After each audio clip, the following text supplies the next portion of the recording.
এবার জাতীয় নাগরিক পার্টি এনসিপির চট্টগ্রাম নগরের যুগ্ম সমন্বয়কারী নিজাম উদ্দিনের বিরুদ্ধে ৫ লাখ টাকা চাঁদা চাওয়ার অভিযোগ উঠেছে।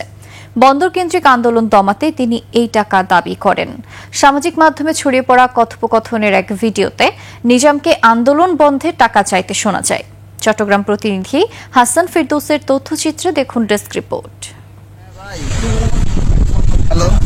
সামাজিক যোগাযোগ মাধ্যমে ঘুরে বেড়াচ্ছে ১.৫ মিনিটের একটি ভিডিও, যাতে আফতাব হোসেন রিফাত নামে একজনকে নিজাম উদ্দিনের সঙ্গে মেসেঞ্জারে কথা বলতে দেখা যাচ্ছে। কালার এক্সপার্ট, জর্জ স্যাপ এবং মাইল্ড অন হ্যান্ডস টেকনোলজি সমৃদ্ধ অরিক্স ক্রিস্টাল ওয়াশ আপনার লন্ড্রি এক্সপার্ট।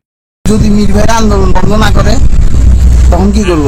এতে আফতাব হোসেন চট্টগ্রাম বন্দরের আন্দোলন নিয়ে কথা বলেন। জানতে চান আন্দোলন বন্ধ না হলে কি করবেন। তখন নিজামউদ্দিন টাকার বিষয়ে জানতে চান।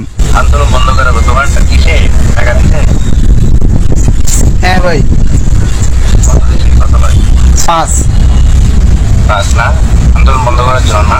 হ্যাঁ, আন্দোলন বন্ধে ৫ লাখ টাকা দেয়া হবে বলে জানান আফতাব। তবে আরো বেশি টাকা দাবি করেন নিজামউদ্দিন।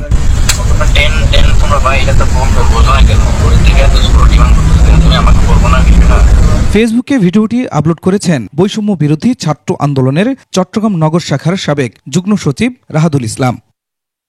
এর আগে এই নিজামউদ্দিনের বিরুদ্ধে চাঁদাবাজির অভিযোগ তুলে গত ৫ জুলাই চট্টগ্রামের পুলিশ কমিশনারকে চিঠি দেন এক নারীও।